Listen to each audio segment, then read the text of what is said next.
पंजाब केसरी, मैं हूं आपके साथ गीतांजलि जादव। आसाराम की गिरफ्तारी की कहानी से तो सभी वाकिफ हैं, लेकिन आज हम आपको बताएंगे कि आसाराम की गिरफ्तारी के बाद खुदकुशी करने की उन्होंने कोशिश की थी, जिसके बाद एसीपी द्वारा यह कहा गया था कि अगर गेट नहीं खोला तो दरवाजे को तोड़ दिया जाएगा। जी हां, आपकी जानकारी के लिए बता दें, 81 साल के आसाराम को गुजरात के गांधीनगर सेशन कोर्ट में एक और महिला से रेप के आरोप में दोषी करार दिया गया है। इस मामले में कोर्ट ने उसे उम्र कैद की सजा सुनाई। 4 साल पहले भी जोधपुर कोर्ट ने यूपी के एक नाबालिग से रेप के मामले में आसाराम को उम्र कैद की सजा सुनाई थी। तब से वो जोधपुर की जेल में बंद है। आसाराम को गिरफ्तार करना बेहद मुश्किल टास्क था। गिरफ्तारी के बाद से ही आसाराम के तमाम कारनामों से पर्दा उठना शुरू होने लगा।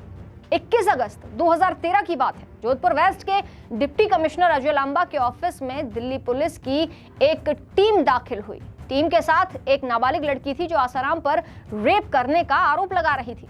लड़की ने बताया कि मनई गांव स्थित आश्रम में 15 अगस्त की रात उसके साथ रेप की वारदात को अंजाम दिया गया। शुरुआत में अधिकारियों को भरोसा नहीं हुआ, लेकिन लड़की आश्रम के हर हिस्से के बारे में बताने लगी तो लांबा के सामने क्राइम सीन क्रिएट हो गया।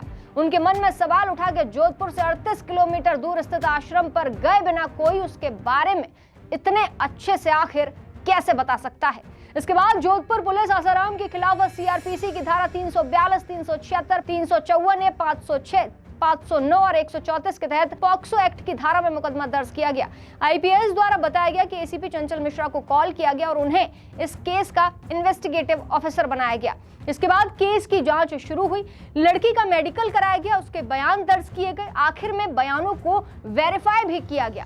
जब ये पूरी तरह से साफ हो गया कि आसाराम ने लड़की का रेप किया है, तब पूछताछ के लिए आसाराम को अरेस्ट करने का फैसला लिया गया। 27 अगस्त को समन भेजकर उसे 30 अगस्त को जोधपुर में गिरफ्तारी देने के लिए कहा गया था, लेकिन तय तारीख को आसाराम वहां पर नहीं पहुंचा। एसीपी के मुताबिक आसाराम बार बार लोकेशन चेंज कर रहा था। अचानक पुलिस को उसके इंदौर में होने की जानकारी मिली। चंचल मिश्रा के साथ 5 अधिकारियों की टीम फौरन राजस्थान के इंदौर के लिए रवाना हो गई।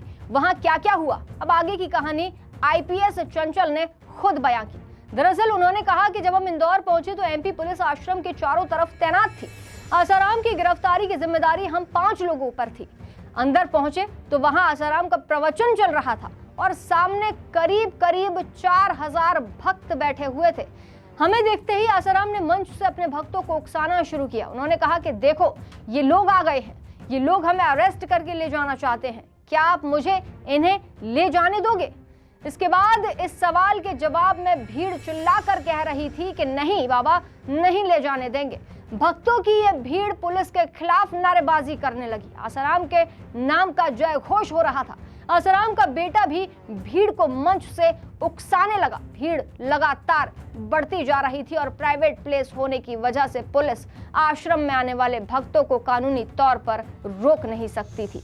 सुबह से शाम हो गई, लेकिन अब तक आसाराम पुलिस अधिकारियों से नहीं मिला था। आखिरकार शाम में उसका बेटा नारायण साई पुलिस अधिकारियों से मिलने के लिए तैयार हुआ। हमने नारायण साई को समझाया कि उसके पिता को हर हाल में गिरफ्तारी देनी होगी, लेकिन आसाराम का बेटा इस बात के लिए नहीं माना। रात होते ही आसाराम अपनी कुटिया में चले गए, जहां वो आराम करते थे। यहाँ कई कैमरे थे और कमरे भी थे। मुश्किल से कमरे को खोजा गया जहां मौजूद आसाराम था। भक्तों ने इस कमरे को भी चारों ओर से घेर रखा था। कमरे के अंदर सिंधी भाषा में आसाराम अपने बेटे से कुछ बोलकर उस पर चिल्ला रहा था कि खिड़की के पास खड़े राजस्थान पुलिस के एक अधिकारी को सिंधी भाषा आती है। ऐसे में बाप बेटे की बातचीत को वो समझ गया। आसाराम सिंधी भाषा में अपने बेटे से कह रहा था कि और लोगों को बुलाओ, जल्दी बुलाओ। मुझे जैसे ही ये बात पता चली, जिसके बाद आसाराम चाहता था कि किसी तरह सुबह हो जाए, फिर वो देश भर में भक्तों का उग्र प्रदर्शन कराकर गिरफ्तारी से बच जाएगा। मैंने अपने सीनियर अधिकारियों से बात कर अगले 10 मिनट में आसाराम को गिरफ्तार करने का फैसला ले लिया। इसके बाद उन्होंने कहा कि आसाराम गेट खोल दो, नहीं तो दरवाजे को तोड़ दिया जाएगा। आसाराम अंदर से कहता है कि मुझे छोड़ दो वरना मैं खुदकुशी कर लूंगा। मुझे गुस्सा आया और मैंने गेट में पैर मारकर कहा कि आसाराम दरवाजा खोल दो, नहीं तो मैं दरवाजा तोड़ दूंगी। आसाराम पुलिस के गुस्से को शायद भांप गया था। बाकी अधिकारी भी अपने तरीके से गेट खुलवाने का प्रयास कर रहे थे। सुबह से नखरे करने वाला आसाराम अब पुलिस अधिकारियों के सामने पस्त हो गया। आखिरकार वो डरकर दरवाजा खोल देता है। बिन देरी किए आसाराम को फिर गिरफ्तार कर लिया गया। ऐसी और खबरों से जुड़े रहने के लिए देखते रहें पंजाब केसरी।